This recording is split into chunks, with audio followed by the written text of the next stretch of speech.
what we started saying on the team is it's, white collar investments with blue collar clarity. Yeah. Right. Because sometimes you interact with these white collar guys and you're like, they're throwing all these like crazy terms and like me and you feel dumb because we're like, I don't know what any of that means. Yeah. But when you ask them to like draw it on a whiteboard, they can't do it. You're like, dude, like you just said a bunch of fancy terms, but like, and now that I've learned all the terms, I'm like, you actually don't know what you're talking about. Yeah. I just finished recording a podcast with my good friend, Pete Kavanagh. It was an awesome conversation. We went from his experience in the military to awesome tax strategies for commercial real estate investing, raising capital in a fund, land development, and all sorts of really cool personal development stuff. You're really gonna like this podcast. I hope you enjoy. Take a listen. I've found that where we're really talented right now is we could take a guy that's really good at like acquisitions, basically, that happens across 30 acres and it's valuable, but he doesn't have the knowledge or the network to do something with it. So they either give up on it or throw it out. Whereas we come and say, not only do we have the knowledge, but we also have the capital to put it all together. And that's where like we're really valuable because we could come in and say, hey, listen, we're going to give you, we need to raise millions of dollars. So you're going to get 20% of the cake, but 20% of the cake of a multi-million-dollar project is still really big for what you brought to the table. It's just you found the deal and we just kind of took it from there. Yeah. That's really where I found that we're pretty good is we could speak both languages, right? So like you meet a lot of folks through like CG and how you and I were kind of brought up where we were just straight hustlers. Like we knew how to like connect with sellers. And then there's a whole nother camp of people out there that are fantastic capital raisers, run funds, Harvard educated real estate guys. They have no idea how to find real estate. Yeah. No idea. Yeah. And as soon as I realized that, I was like, well, I could talk your language because going back to the military side, that's kind of what the military taught me is my job there was you needed to take a bunch of killers on target, right? And who are the guys in the military, right? They're not the most educated in the world. You know what I mean? You're talking about the guy that's all tatted up, sleeve tattoos. I mean, he's just thinking about girls and Xbox. And like, you're taking that kid on target and you're killing people. Yeah. And you need to be able to relate to those folks and do that in the middle of the night and then come off the target and be in the ambassador's office at 9 a.m. in a suit and tie and explain to an American ambassador, why did you do what I did? Right? And that guy, he's not thinking about Xbox and girls. You know what I mean? I mean, he's been a 30-year diplomat or something like that. So you need to talk to him in his terms of, hey, sir, this is how we advance U.S. national security or priorities. Here's how it clicks into your country plan. So I had that skill set to talk back and forth, and I just translated it to real estate. Yeah. And that's really where I've gotten momentum, I think, in the past 2 years is I could bridge that gap. Yeah, because you're talking to the big shot guys raising capital, but you're also able to relate to wholesalers, little investors, guys like me who are like just trying to get by. Well, an even simpler way of what we started saying on the team is it's, white collar investments with blue collar clarity. Yeah. Right. Because sometimes you interact with these white collar guys and you're like, they're throwing all these like crazy terms and like me and you feel dumb because we're like, I don't know what any of that means. Yeah. But when you ask them to like draw it on a whiteboard, they can't do it. You're like, dude, like you just said a bunch of fancy terms, but like, and now that I've learned all the terms, I'm like, you actually don't know what you're talking about. Yeah. So I think connecting those two folks is like really where our strength is. And that's where I feel like I could empower people from this podcast is like some guy listens to him like, man, I do have 50 acres here. I don't know what to do with it. Let me call Pete and I could level him up and teach him how to do it. And we've been pretty open with what we're doing in the sense of like, I don't keep any trade secrets. Like if a guy's like, well, how do you structure a 506B or 506C? I'm like, well, here's how you do it.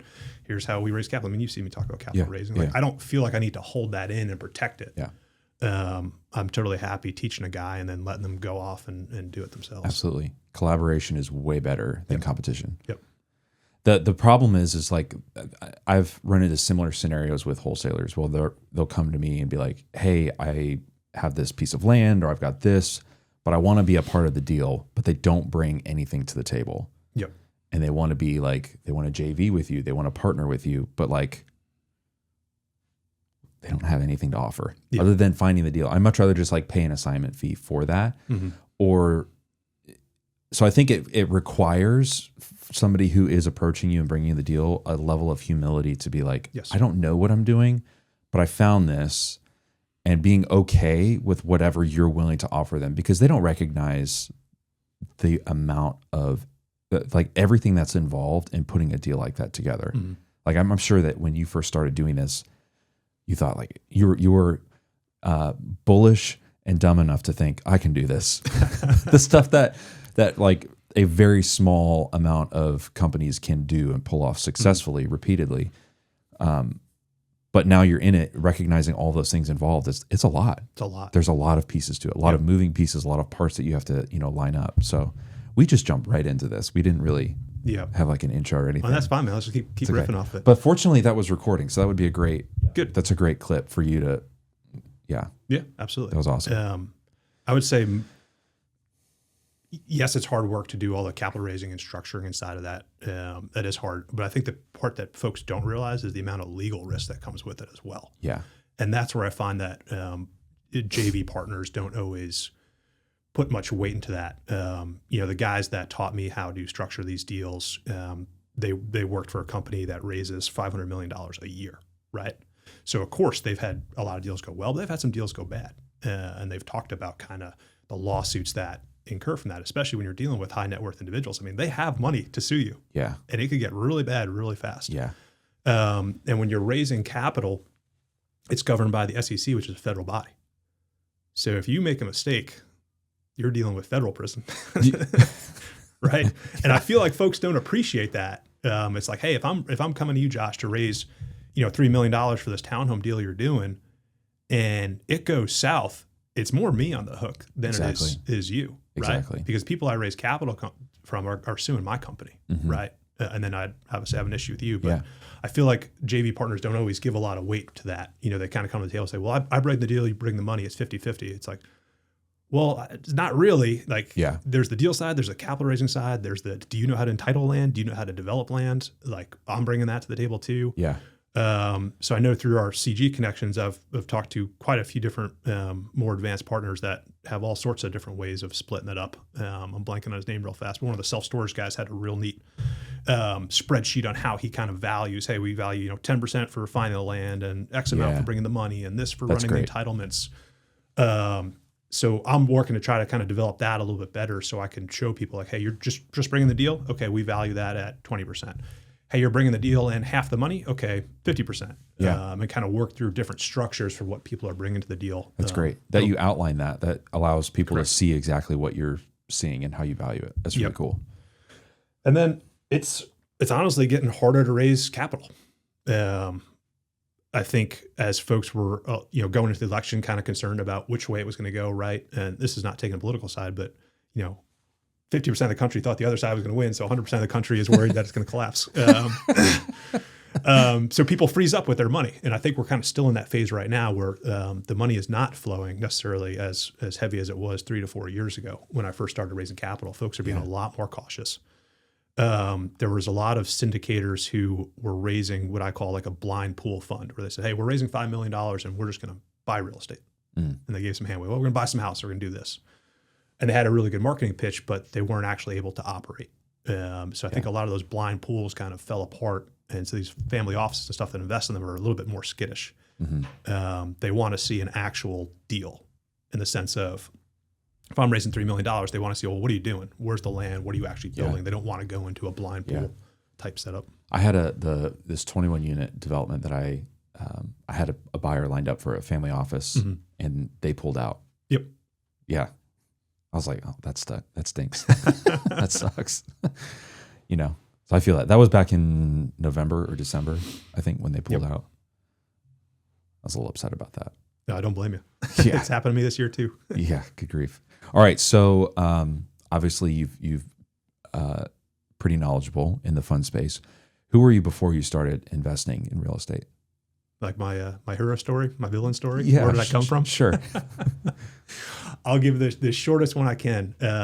So went to college right out of high school, had a good experience there, and then went right into the Army. So I was an Army officer for several years, about 12 years. And then that's where I kind of learned about real estate investing. I was on a deployment to Afghanistan. We were out in the middle of nowhere, no phones, no internet, no nothing. All we had were books. And one of the guys with me, had a bunch of investing books. So I was kind of, working my way through that, everything from like stocks and bonds and all that stuff, because I wasn't super educated on any of that stuff. Yeah. My parents are wonderful people. They taught me hard work, save your money, don't carry debt. So they really kind of set me up with a good base. But, talking about growing money investing just wasn't kind of part of my childhood. It was, get a job and work hard. So I wasn't necessarily a born entrepreneur.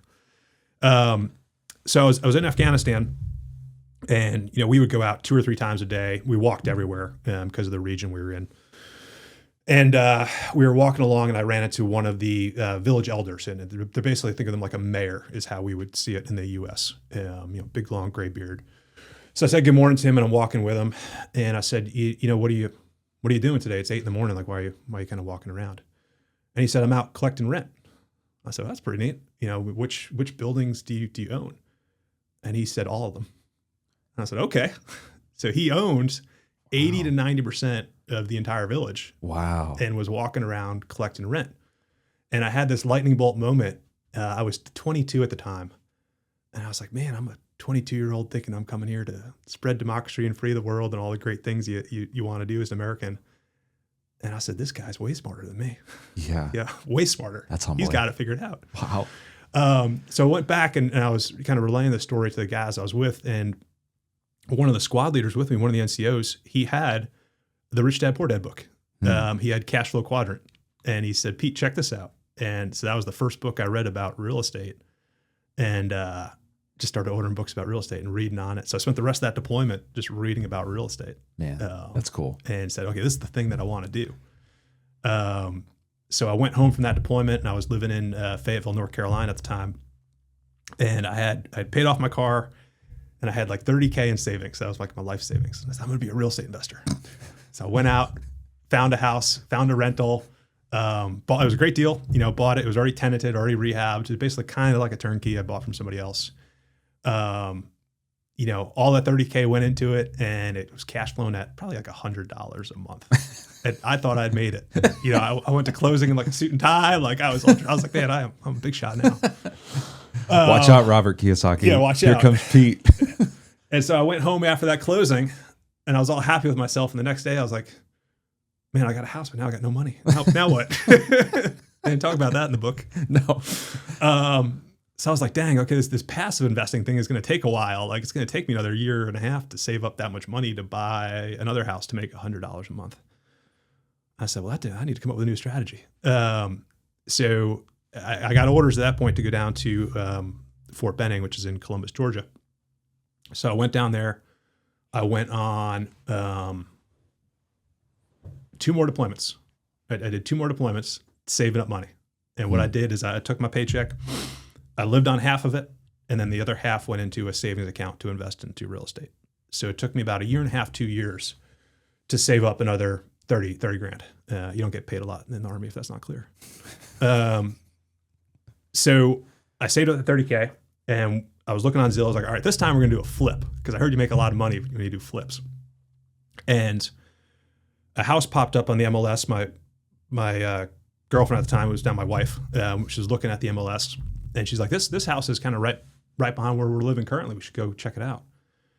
And I looked at the pictures on Zillow, and this is how I knew this house was good for us. In the living room, on one of the walls, they had built an entire aquarium. Yep. An entire aquarium into the wall. Big tanks, lights, everything. And I looked at this house. I said, no one's going to buy this house with an aquarium in the wall. Yeah. Nobody at all. So I didn't even do any math. I just threw some dumb number out there to the agent and was like, yeah, we'll buy it at this. It was like 60% of what they had it listed for. And they immediately accepted it. What? And I said, oh, got to do something. But then I did some kind of more looking at it, and it made sense. And I didn't give you enough background, but my whole dad's side of the family is carpenters, electricians, plumbers. I'm not talented at it, but I at least kind of knew what I was looking at. Knew enough to not get screwed over by a contractor, if that makes sense. So I said, okay, we're going into this. So I took all 30K of my life savings again, got a regular 30-year mortgage from a bank to buy this house. And we spent 6 months renovating it, and we netted 30K. So I took 30K and doubled it in under a year. Nice. And nobody in my family had ever pulled off something like that before, because I just wasn't born in a family of entrepreneurs. Nobody in my family is an entrepreneur. So it was just this whole new concept that, like, you could take money and make an enormous amount of money, by just kind of using your mind. Yeah. So that was really the big spark. Well, okay, this is something. Were you flipping that while you were on deployment, or were you back at that point? Both. Oh, wow. Both. Yeah. So I was stateside. That's actually a good question. So that was stateside when I bought it. I think I went away for a little bit and then came back. But from that point forward, I started buying houses from all over the world. Mm-hmm. So I bought that house, and then there was like a year where I could kind of do one at a time, right? I had a $60K nest egg. And then I got enough money where I could do 2 at a time. And then I could do 4 at a time. And that's kind of how it grew. But I bought and renovated houses. I bought several from Afghanistan, Syria, Iraq, Kuwait, Africa a few times. Just so cool. Yeah, it was really interesting, really nerve wracking. I got lucky. I had some good teammates that, inspectors and stuff like that I'd go check out the houses and give me an idea of what was going on. And sometimes I could see the house in person, but then I would deploy by the time it was starting work, and I would get updates while I was gone. By the time I got back, it was ready to sell. But it was fun. It was nice because that was kind of the entrepreneurial experiment, but I still had the W-2 paycheck coming in from the Army. And that was always my first priority. Like, right. Number one, I'm in the service. I'm here to serve. Like, that is never going to, be pushed aside for the real estate stuff. So I always made sure that was taken care of first, and straight. And then when I could on the side, work on the real estate stuff and just kind of grow that organically. Okay. So you're out of the military now. Yes. By the time you left the military, how many assets did you have, or how much of that nest egg were you able to build up by the time you left? I think by that point, how many projects did you have going on at once? I think I had completed about 50 flips by that point in time. Wait, hold on. So you're saying on a Army salary, you were able to do 50 flips over the course of how many years? Probably about 10 years. Over the course of 10 years. Yeah. Yeah. That's pretty So it started slow. Like I said, I could only do one at a time, and I blew. Yeah.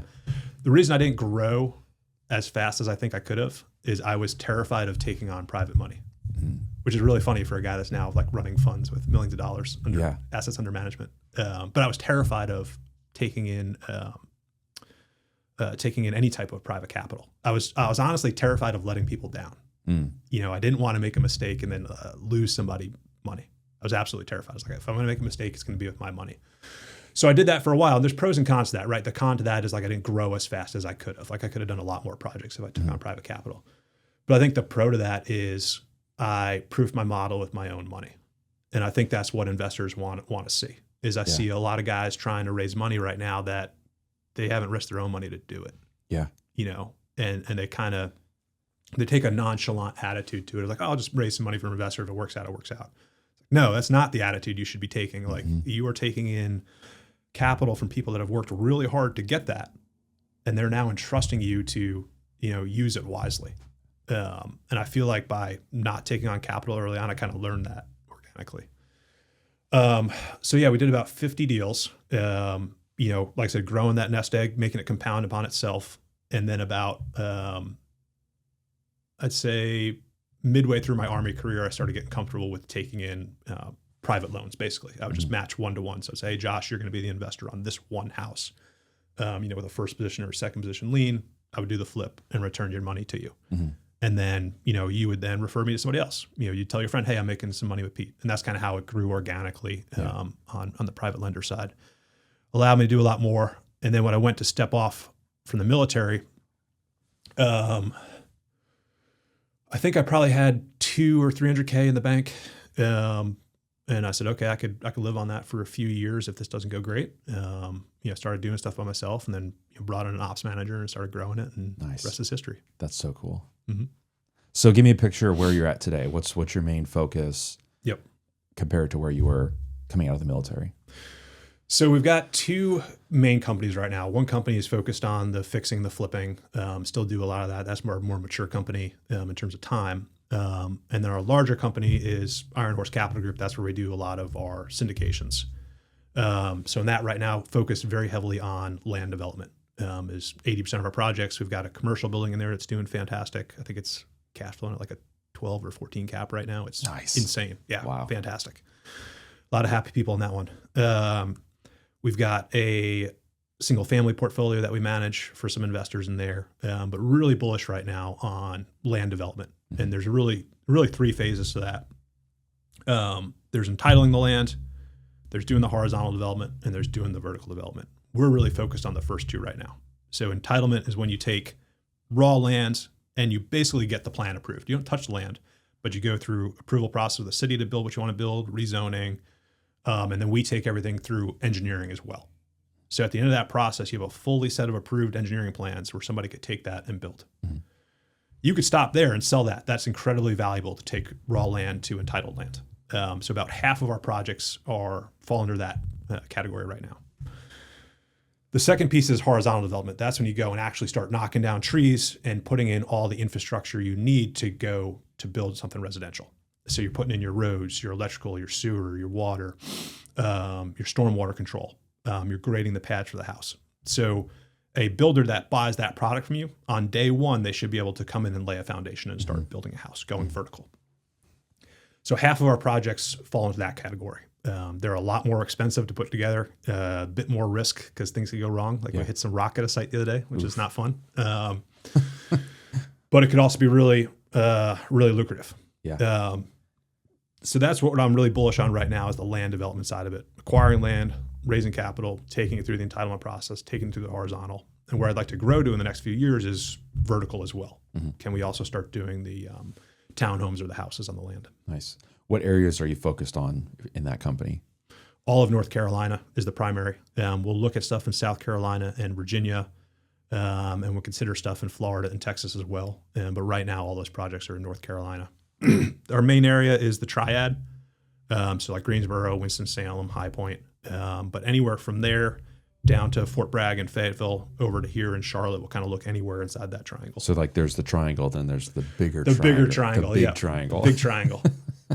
The only area I'm a little skittish of is Durham and Raleigh, just because their approval process is a lot longer. Yeah. But we'll look at projects up there. Yeah, cool. Tell me about your worst deal that you've ever done. Oh my gosh, how much time do you have? It's that bad? Worst deal I've ever done. From a house flipping perspective, start there. The most painful. Yeah, I've got some painful land development stuff going on right now. Most painful house. I would say the most painful ones are normally when you get screwed by a contractor. And they're painful because normally most of the time the decision making you did was correct, right? You bought the house at a right price.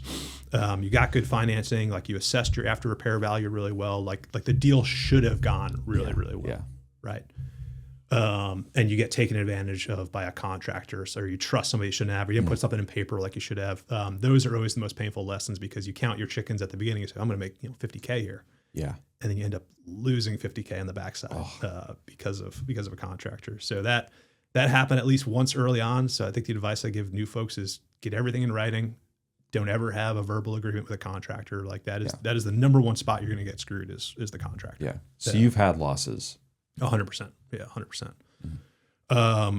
I think the worst loss we had was about 230K on a big house. Yeah. On a big house? On a big house. Yeah. The house itself was worth 1.7 million, right? So percentage wise, I mean, that kind of adds up. Yeah. But still, I mean, nobody wants to take a 230K loss. But that one was a combination of a few things, just being overly bullish on the market, being bullish on how quick we could turn it around. Contractor didn't do what they said they could do, so that extended it. And then interest rates started going up. It's just a calamity of events. Yeah. So it started off in a deal that we should have made 250K and then just kind of swung the other way. So I think the lesson learned there is if you're going to move into like the luxury house flipping or even luxury home building, it's just your avatar for who's going to buy that is a lot smaller, a lot smaller. So you got to be prepared to hold that for a long time in case something doesn't go right. So I think where I've adjusted my business is, really tried to make sure I'm buying homes that are around the median value for that particular area, right? So in Fayetteville, it's going to be, 200K home. In Greensboro, 350K home. Right. There will always be somebody who can afford that price point. Exactly. But the 1.7 million is definitely on the outskirts for correct towns like that. For towns like that. I mean, Fayetteville, there are $1 million homes in Fayetteville. Yeah. in a really, really small section. Yeah. That's a very specific buyer, Yeah. right? So I just wouldn't recommend, risking that unless you really know what you're doing. Right. There's some people that do really well in that There are. niche. Yep. But it's a niche. It is a niche. And all of your contractors and all of your subs that do your normal flips are not going to be good doing the luxury stuff. No, not at It's all. a totally different set of contractors. No, not at all. And the guys I know that are good at like luxury home building and even luxury flips, they'll tell you if you're sitting having a beer with them that their revenue is wildly up and down, right? I mean, they will have millions of dollars out in projects at one point in time and be cash poor, and then it'll come flooding back. Or they'll end up getting stuck and they'll hold a house 2-3 years. And I mean, if you're trying to, it's hard to work yourself out of that, right? So if you buy a $200K home, you can't sell it. You could rent it and you could kind of break even. You got a home that's $1.5 million. I mean, you're not breaking even on the rental for that. If There's you put a one 30-year mortgage exit. on it. There's Yeah. only one It's thing you just can selling. do is sell. Exactly. So I think that's the danger there. Yeah. All right. So flip it over. What's the best deal? You mentioned the shopping center that you guys have has a really high cap rate. Yeah, we could talk about that deal because that deal is really, really interesting because it hits all the quadrants that guys like Robert Kiyosaki talk about in terms of like debt pay down, tax advantages. There's a lot of uniqueness to that deal. Most people are really bullish on like residential real estate. Mm-hmm. There's very few people that I hear talk about commercial shopping centers. Yep. So that piques my interest. Why is that such a good deal? I think, commercial overall, there's just so many sectors of it. Like there's guys that are just all in on flex warehouse spacing, which is incredibly lucrative. I don't know anything about flex warehouse spacing, so I'm not going to touch that until I know about it. Self-storage is another good example. Like there's guys that kill in self-storage. So this commercial deal that we did, it's a 7,000 square foot building that was zoned for just standard business. Came through us through some networking. So it's in the town that I live in like the Pinehurst area. So it was in a really good location. It was the only abandoned building left on this block. And we just did a lot of work to get in touch with the owner. And we knew the owner had, denied a lot of other people access to it. The way we structured that deal is because it was our first commercial deal, I was a little bit nervous about it. I didn't want to put bank debt on it. So I said, okay, we're going to go out to investors and we're going to raise this all equity. So no bank debt whatsoever. And we're going to give the majority of the deal to the investors, right, for coming in and helping us.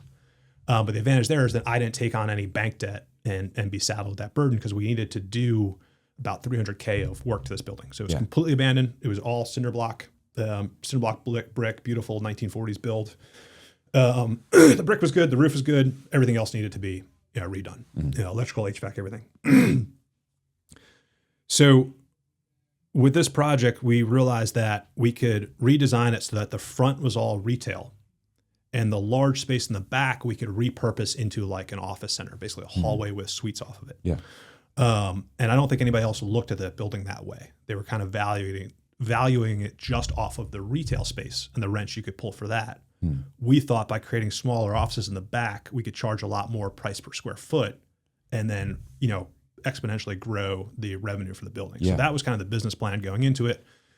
And we were able to pitch investors on it. So it was a $1.3 million purchase price, $300K into renovation. So figure all in was like 1.7 if you had, fees and stuff to it. So all in 1.7 to get it done. And we figured we could hit, a 9 to 10% cash flow. In the structure we built with investors, we said, okay, you guys bring all the money. We'll give you a 7% preferred return, which means I have to pay out to investors 7% first before I touch anything. And then after that, it'll be a 70-30 split, meaning investors get 70%, I get 30% putting the deal together. So very, very favorable towards the investors as rewarding them for trusting me on a first commercial building. Fast forward in time, renovation went well, stayed on budget. We ended up renting all the spaces for 30% more than we had projected in our pro forma. Yep. So the cash flow ended up being about 12%, 13% gross annually right now. So we stabilized it about a year ago. So investors have been getting their quarterly distributions. So that was a big home run. The building got valued at $2.6 million. Nice. So we were like 1.7 in, 2.6 on the backside. So that's about $1 million of forced equity that we created overnight. And then we executed a really interesting tax strategy, and I'm blanking on the name of it right now. But the tax law changed in 06 or 08, which I guess is a new rule if you're a CPA, even though it seems like it's 20 years ago. But in this rule, you can basically 100% depreciate stuff that you're removing from the building. So we did a cost seg study, which is a separate strategy, right? And in that cost seg study, we said, okay, well, out of this, X amount was flooring, X amount is this, but we actually had to remove the flooring, we had to remove the ceiling. And we were able to show that, hey, we bought a building for $1.3 million, but $300K of it was an immediate loss, phantom loss, because it wasn't usable stuff. Yeah. And it was taught to me by Dan Nicholson. Interesting. I think you know him. Yeah. So Dan Nicholson was the one that walked me through this, and I'd never heard of it before. My CPA had never heard of it before. So I had to get the CPAs on the call together to talk about it. But the result of that, in that year, we wiped out taxes for most of our investors, not just on the building, but on their personal taxes as well. Wow, that's awesome. Yeah. They're all really happy. Oh, yeah, I got so many calls. So what we did on the K1s is a phantom loss. So it was passed through the K1s to the investors. So it said, hey, you're taking some massive loss from this building, even though it was a phantom loss. Yeah. And because it significantly outweighed the profit they made on that building, they could then use those losses in the rest of their life. So I had, one of our biggest investors in that building is a fantastic developer from California, much more senior than me, really well experienced, really wealthy. He called me up immediately and said, how did you pull that off? He's like, I've never seen that strategy before. And when's the next one you could do? Yeah. That's awesome. Yeah. Really, really, really neat. So I'd say that building was a big home run. A lot of the investors were like, when's the next one? I'm like, guys, this is a home run. It's going to be hard to replicate that again. There was only one of them in the entire There's city. only one of them. But I like talking about that one because it hits everything in the cash flow quadrant, right? So cash flow, really, really strong. Forced depreciation of almost $1 million. The tax benefits of cost seg study, like everybody knows, but then also this other strategy where we completely wiped out folks' tax burden in their personal life. So cool. And then on the loan side, we still haven't put debt on the property in the sense of a mortgage. What we did is we put a line of credit on the property for $2 million. So now we, the investor group, have a $2 million bank account that we can use to acquire other deals, or say you need gap funding. You're like, Pete, I need gap funding for a month of $1 million to take down this piece of land. I can talk to the investment group and say, hey, I know Josh really well. I trust him. His business is incredible. He needs this money for a month. He's going to pay us a point or two, whatever it is, right? And I could just keep compounding that for the investors. Oh, that's cool. Really, really neat. So they're winning in multiple ways. 4 different ways. That's super cool. Yeah. And I love it because got the experience in commercial, really improved the town. So where our building sits, it actually extended the town, if that makes any sense. So there's kind of like a big shopping area, but it ends a block from our building. Our building's on the far block. But as soon as we brought all these businesses there, it literally extended the town by a full block because now people have a reason to come down there because we have a coffee shop there, florist, a kind of like an earthy food market type thing. And then the back is this business center that's now a co-working space. So that was rewarding from that perspective. And then the building will keep appreciating, and I get the benefit of, I'll get paid on the backside. So I'm not making money right now, but if I continue to be a good steward of the project, everybody's money, I get paid out in the long run. Wow. That's cool. It is a cool building. We'll take you there for coffee next time you're over. Yeah. That's the first time I've heard about that strategy, the phantom depreciation of the stuff that you're pulling off the property. Yep. When you're remodeling it. It's really neat. The way Dan explained it, he was like, so, and this is probably good for your listeners to understand, there's an entire cohort of investors out there that are actually not interested in your cash flow or your appreciation. They're interested in your tax advantages. Mm-hmm. They don't care about everything else. They're actually making so much money that more cash flow is not helpful to them. Yeah. What's valuable to them is the phantom depreciation. Yeah. So you could build and there are entire businesses, entire funds, or entire financial management shops that are built around that, where they go out and they find products that are specifically, projects that are specifically for phantom losses. Yeah. Or there's entire shops that specialize in things like 1031 exchanges, and that's all they do, right? And folks that are, doing 1031 exchanges aren't always worried about, hey, is this thing cash flowing at a 12%? Right. They're happy at a maybe a 3 or 4% cash flow, Yeah. as long as the appreciation is there and they got their 1031 exchange done. Because remember, if they don't get it done, they're going to get penalized very, very heavily. Yeah. So as you approach folks for money, don't just think about the cash flow side of it. Like really understand like what are your investors looking for. I got a call last week from one of our investors in our land development projects, right? Which, like I said, very lucrative. You make a lot of money, but you're going to get hit by a big tax burden. And he didn't know about this commercial strategy we just talked about. He didn't know about that deal. He's not an investor there. But he called me up and said, "Hey, Pete, I'm having," he's like, "got a really great W-2 job, makes over 7 figures a year W-2 side. So obviously he's getting killed by taxes." He's like, "Can you design a project for me?" And I ran him through this commercial story that you and I just talked about. And he's like, "I wish I was in that project." Wow. Right. Yeah. But now I know that that is a problem for him. Yeah. Right. And I know how much money he needs to invest in general. So I can go out and find that commercial building 2.0. And maybe it's not, a home run like that one is in terms of like a 12% cash flow. But I go to him and say, "Listen, I got this one. We're going to renovate it. It's going to throw off 6% a year. But because we're doing this much renovation, in year one, you're going to get a $300,000 phantom loss." Right? So that $300K that he was about to pay to Uncle Sam goes straight to his pocket. Yeah.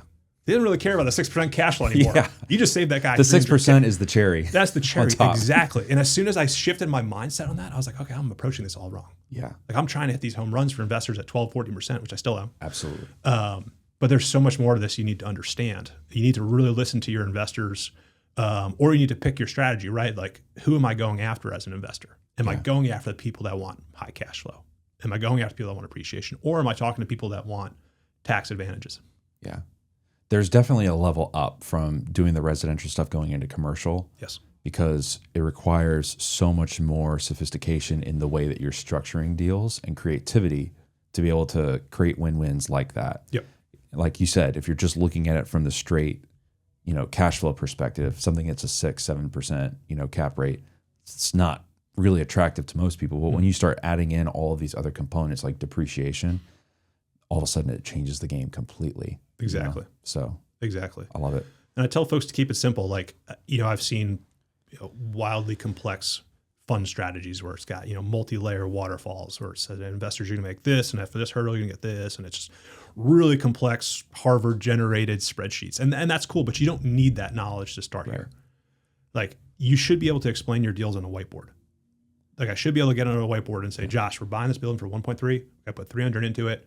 I'm going to pay you 7% first, then 70-30 from here. Here's kind of what it looks like." Yeah. I could draw that on a whiteboard Right. and explain to you real simply. Most high net worth individuals that I've raised capital from are like that. Yes. And if I'm trying to create some fancy waterfall fund structure where it takes an entire Zoom meeting for me to explain it to them, they're going to say no because it's confusing. Like, it's too confusing. And there's the more layers to it, it seems like you're creating more opportunity for it to be a win for you versus a win for them, know? So, but if you're creating something where you're just providing massive amounts of value to your investor and you're like, "I'm only incentivized if this goes well." Exactly. I'm taking care of you first. If I do my job right and if I run this thing successfully and I get paid on the back end, that's up to me to be able to pull that off. But you're getting paid first. Yes, you get a share of the profits on the back end. You get a share of the cash flow, the lion's share of it. I love it. Yeah. Yeah. No, you're exactly right. You got to show how their interest is being placed ahead of yours. Yeah. So obviously you've had some ups, you've had some downs. Mm-hmm. What are some disciplines that you have that keep you sharp, that keep you straight on the course, that just keep you like excited each day? Oh man. You just got to wake up every day and want it. I don't know how to say that. I think one of my favorite Jocko Willink quotes is like, "If you want more discipline, just wake up and have more discipline." Like there is no secret to it. You just want it. You have to want it more than anybody else around you. Make choices. Get up and go. Yeah. Don't blame anybody else. I meet so many wannabe entrepreneurs that blame it on the market or blame it on this person or that guy's lucky. It's like, no, man, wake up and work hard. That's all there is to it. That's all there is to it. It's pretty simple. Mm-hmm. Okay, so how would you classify your level of risk tolerance? That's a great question because it's been evolving in the last year. I would say that my risk tolerance a year ago was a lot higher. We were coming off the big wind of COVID, right? So at the start of COVID, my first thought was, this is the black swan event, right? This is like the .com crash or something like that. This is going to collapse the real estate market. And I think everybody was saying that at the start of COVID, as we thought the end was coming. Yeah. And of course, it had the opposite effect, right? Interest rates went really low. The government pumped a bunch of stimulus in, and real estate shot in the other direction. And we obviously all benefited from that. In hindsight, we all probably should have bought more. But I think a year ago, after that wind, I was feeling fairly confident. And then as I got more and more into the development side of it, I started to have a greater appreciation for how much risk there is in some of the larger projects, like how much stuff can really go wrong, and how much I've learned in the past 2 or 3 years, from very simple technical stuff like running into rock or geotechnical studies, to legal risks. Right, when you start doing these bigger projects and you're dealing with publicly traded companies, how careful you have to be with the legal side of it and make sure it's all spelled out. Whereas I think in the residential side, it's just a little bit more loose. You and I could probably do a deal off a handshake for a house and would not blink twice about it. Right. Whereas you don't want to be doing that. So I've been my risk tolerance is evolving a lot more, and I would say I'm more cautious and asking myself, not how much am I going to make on this deal? It's what are my downside risks on this deal? And I think when folks see like the land development side of it, they see the pro forma and they're like, man, there's like $3 million of profit here. And folks get so focused in on that number and say, well, I want to be doing that. Yeah. And what I've learned is that 3 million is great, but there's like 60 things that could go wrong that could turn that to $0 or negative $1 million. And what are you going to do at that point? How are you going to explain that to your investors? How are you going to recover from that? And when it's your name that's signed on the... Yes, it's a lot scarier. Yeah. So I think I've just got a better appreciation for that side of the game. Yeah. So getting from where you were starting in the military to where you are today, what are some of the most strategic relationships that you've had that have allowed you to keep growing as an investor? I think there's 2 categories there. Number one, it was, I'm a natural introvert. So I was much early on, I was much more focused on like reading books and doing the project myself, figure it out myself. As soon as I opened my mind to like networking events, like, Collective Genius or groups like that, or even just go into your local RIA, that's where I really started to take off, right? Because you rub shoulders with a Josh and you're like, well, how do you build houses? Right. And I've learned so much from you. It's things that I just would never have known, tricks you've picked up over the time. You never know who you're going to run into who has a deal that, they can't complete or they just want to sell it. They want to wholesale it and you get some screaming deal. Yeah. So that was a really big booster. And then on the fund management side, it was, I was able to pick up a few good mentors that were guys I was in the military with, that got out of the military and went on to some highly, highly lucrative jobs, in, capital raising for real estate, in like big oil, stuff like that. So they got exposed to obviously a very different group of people. Mm-hmm. And those guys brought me in and taught me what I call the white collar side of investing. Like, how do you actually run a fund that raises $500 million a year? Right. So they brought me in and taught me that because they were really intrigued by my ability to find deals. Yeah. And said, well, how do we kind of put all this stuff together? So I got some really good mentorship early on how to structure deals, how to make it appealing for investors, how to speak different languages in the sense of what we were just talking about of cash flow versus tax advantages. I was just so heavily focused on cash flow, and these guys said, "You're missing it, man. You're missing. There's other things out there people want. They need the tax advantages. They don't care about cash flow because they're bleeding money to Uncle Sam right now." So that was huge to my formation the last 3 years, is understanding how to do that very, very quickly. Nice. How has real estate changed your life?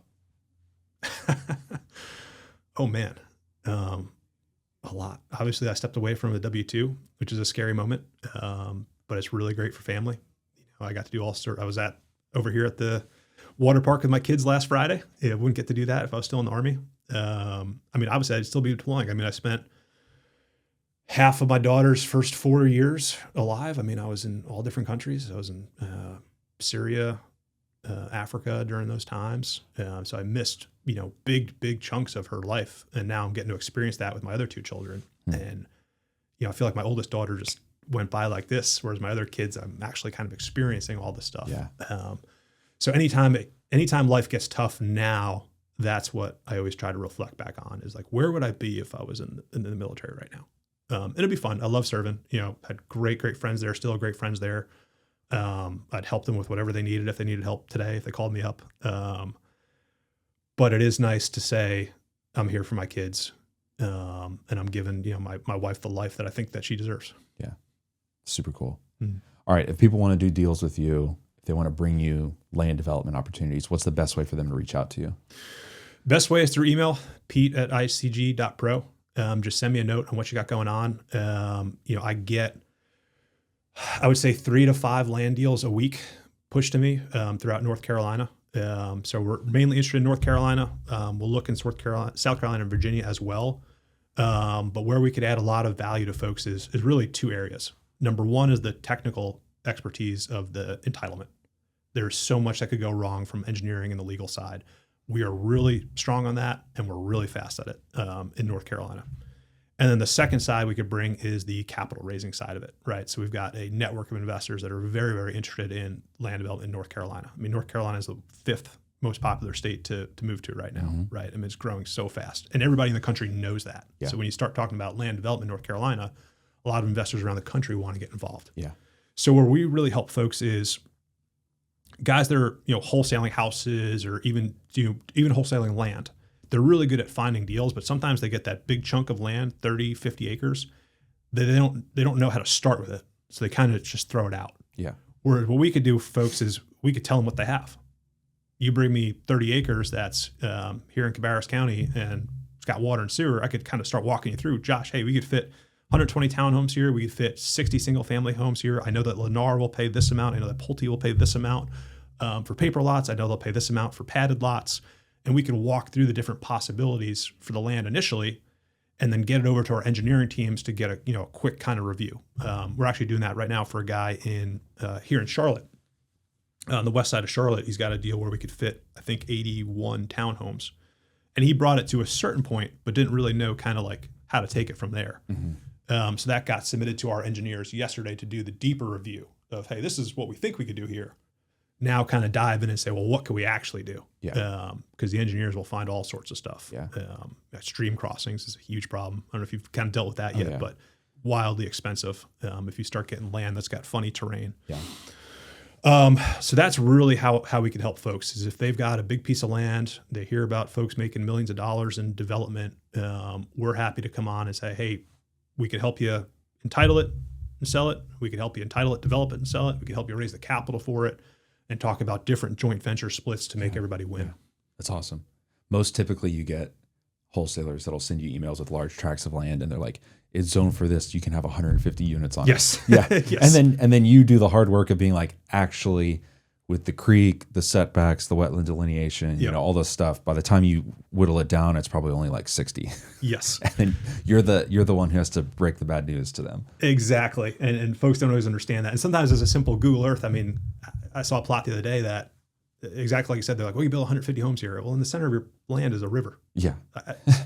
So yes, build you're a bridge? right. By the book, yeah, if this was 40 acres of land, like you could build that many houses, but 10 acres of it is taken up by a river. Like Right. that immediately. How are we supposed to get across that river? Yeah. So there's some like very simple stuff like that, or access problem sets. Or sometimes folks will be like, well, water sewer is just down the street. It's like, well, that's 500 linear feet away. You know how expensive it is to run sewer 500 linear feet across land you don't own? Yeah. I mean, that'll kill a project. It's 500 linear feet uphill. Yeah. We had one over in Greensboro where I think it was 300 linear feet where we had to run water and sewer. And the cost to do that was like $800,000. Yeah. It's outrageous. Yeah. And it just killed the deal. But if you had bought that deal thinking you're good to go, I mean, it would have wrecked your numbers. Oh, for sure. So honestly, we've saved a lot of people from deals. I've met guys that are, about to buy a piece of land and I'm like, hang on a second, let me take a look at that. We look at it and say, hey man, this is not what you think it is, and save them from making, 6-figure, 7-figure mistake, which that alone is incredibly valuable. Yeah. Well, even you having engineers on having a team of people that do all that stuff, if anybody engages with an engineer from, let's just say from a cold outreach, you're put at the bottom of the queue, and it may be weeks of back and forth before you ever get an answer Minimal. from them. Weeks, you know? minimal, and So, then. I mean, engineers are like lawyers at this point in time. I mean, you're bringing $4,000 or $5,000 to the table just to get an answer on the question. Yeah. Versus we have, so the way we run our operation is I have a engineer who he's 1099, but more or less on staff, right? So I've got one main engineer, and then we have all these sub engineers from different firms underneath us, right? So we'll take one project land, the main engineer will look at it, say this is what we can't do. Okay, I'm going to farm it out to this firm. So on every project we have, there's actually two different engineers working on it. Think of it like a junior and a senior, if you will, right? So the junior engineer is the one doing all the work within their firm, right? So they've got all the resources of their firm to do it. But then I've got a much more senior engineer who's coming in with a second set of eyes. And that's how we save a lot of money too, right? So he'll take their plans and say, why do we have 2 detention ponds? Why can't we just do 1? Hey, move the lots here, move this around, and you could squeeze 1 more in. Or why is sewer routed this way? And we could save folks a lot of money. I'll give you one good example. We had a project this one was in Winston-Salem, where it was 30 acres, I think, and the engineer had 2 road access points to it, which is normally what the city wants, right? So he just looked at the map, said, okay, we need 2 access points. That's the city wants. Here's what we could do. Well, one of those access points was over some crazy river crossing where we go down, come back up. I mean, it was like $600,000 to be able to just cross the river. It was insane. Yeah. So the senior engineer looked at it and was like, this is going to kill the deal. He looked at the steepness of the land and said, hey, listen, I think with the steepness of the land, we can make an argument to the city that not only is it a bad road design, it's actually dangerous because the way that the cars go up and down of it, and it's going to be really hard for the city to maintain it, because once you build the road, it's going to go to the city. So we successfully made this argument, and the city of Winston-Salem said, we're good with that 1 access point. So just that outside person looking at it saved us $600K, and in that case would have killed the deal. Yeah. So we do that all the time, not only for our projects, for other people's projects as well. It's like, well, why are you designing it this way? Because sometimes these engineering firms, like they're doing good engineering, but they're looking at it from the perspective of, hey, I'm just following the rule book, or this is how I did it in the past, or this is the strongest way to do it, right? It's like, well, you're overbuilding it a little bit. Yeah. Whereas we look at it and say, okay, you're right, but we're also trying to make some money here. So how do we actually do this in a more cost-effective way? Right. Does it make more sense to put townhomes in versus single-family homes? Does it make sense to do small lots versus bigger lots? Stuff like that. Man, you guys are like cowboys, land development cowboys. It was a lot to learn. It was a lot to learn the last, and I like I said earlier, I'm an introvert, so I like technical knowledge. Yeah. So I sit with these guys now. It's been fun learning a lot more about the engineering, because now I could pick out stuff and kind of pre-screen or help other investors like you, right? Like if you show me a piece of land today, I could get you actually pretty far. Yeah. And say, think about X, Y, and Z. And if you're like, well, okay, all that still makes sense. We still think we can make money. I say, okay. And then I'll hand it to my engineers who actually do the in-depth analysis and say, hey, Josh, this is a good deal or not. Super cool. Man, I appreciate you coming on today. 100%. It's been fun. Good stuff. Nice. All right. Ooh, that was nerve-wracking. Oh, Mr. Nerve. He talked the whole time. This is great.